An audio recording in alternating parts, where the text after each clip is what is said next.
Chilli chicken তো অনেকভাবেই try করেছেন, তবে একবার এইভাবে চিলি চিকেনটা বানিয়ে দেখুন, মুখে লেগে থাকবে। Hello everyone, welcome to Madhav cooking world. আজকের রেসিপিতে তৈরি করে দেখাচ্ছি চিলি চিকেন। আর রেসিপিটি স্কিপ না করে দেখবেন, তাহলেই কিন্তু পুরো রেসিপিটি পারফেক্টভাবে বুঝতে পারবেন। চিলি চিকেন তৈরির জন্য হাড় ছাড়া চিকেন নিলাম 250 গ্রাম। তবে আপনাকে যে হাড় ছাড়া চিকেনই নিতে হবে এমন কিন্তু একদমই না, আপনি চাইলে হাড় সহ চিকেনটাও নিতে পারেন।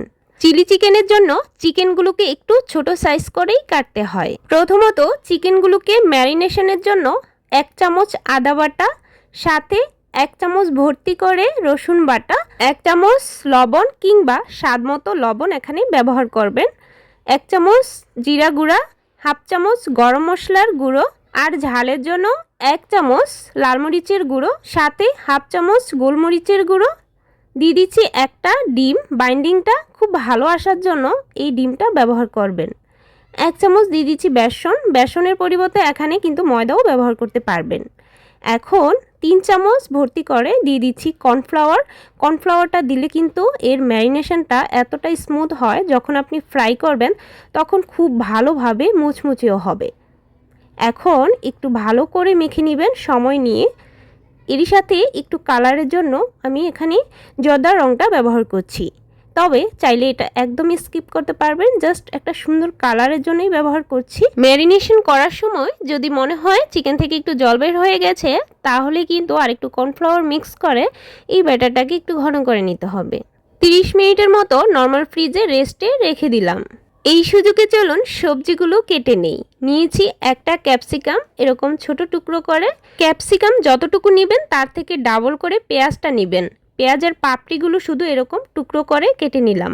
এখন চলুন ফ্রিজ থেকে চিকেনগুলো বের করে নিই ফ্রাই করার জন্য।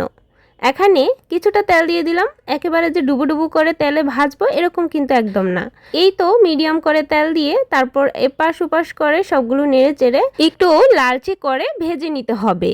আর যখন দেখবেন যে খুব সুন্দর করে মুচমুচে ফ্রাই হয়ে আসছে, তখন এই চিকেনগুলো নামিয়ে নিব। তার আগে যে চিকেনগুলো একটু আগেই লালচে হয়ে যাবে সেগুলো আগেই তেল থেকে তুলে নিচ্ছি, বাকিগুলো আরেকটু ভেজে তারপর তুলে নিচ্ছি।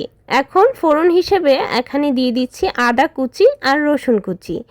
আদা এখানে 2 চামচ আর রসুনও 2 চামচ, একদম কুচি করে কাটা। তেলটা যেহেতু গরম থাকে তাই আদা রসুন কুচি দেওয়ার সাথে সাথেই কিন্তু কালার চলে আসবে, তাই সাথে সাথে দেওয়ার একটু নেড়ে চেড়েই তারপর পেঁয়াজ আর ক্যাপসিকামগুলি এর মধ্যে দিয়ে দিতে হবে। স্বাদ মতো লবণ দিয়ে দিচ্ছি, লবণটা একটু বুঝে ব্যবহার করতে হবে। এখন 1 চামচ দিয়ে দিলাম চিনি। চিনিটা দিলে টেস্টটা একটু ভালো আসে, তাই অবশ্যই চিনিটা অ্যাড করবেন। দিয়ে দিয়েছি কয়েক টুকরো কাঁচামরিচ, হাফ চামচের মতো গোলমরিচের গুঁড়ো, আর 3 চামচ দিয়ে দিলাম ভিনেগার, সাথে 3 চামচ সয়া সস দিয়ে দিচ্ছি।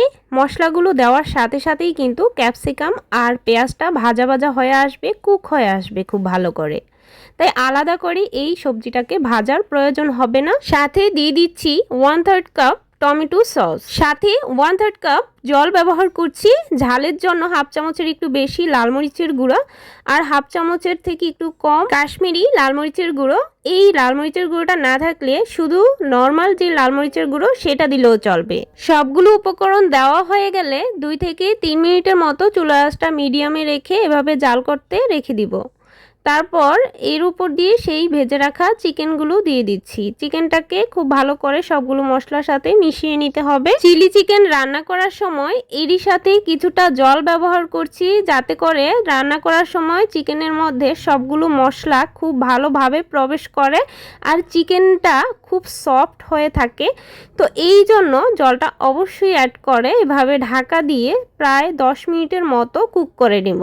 ঢাকা দিয়ে কিন্তু মাঝে মাঝে এপাশ ওপাশ করে নেড়ে চেড়ে মিশিয়ে দিয়েছিলাম, যাতে করে সব দিকে সমানভাবে রান্না হয়। চুলা থেকে নামানোর 2 মিনিট আগে কর্নফ্লাওয়ারের মিশ্রণ দিয়ে দিচ্ছি।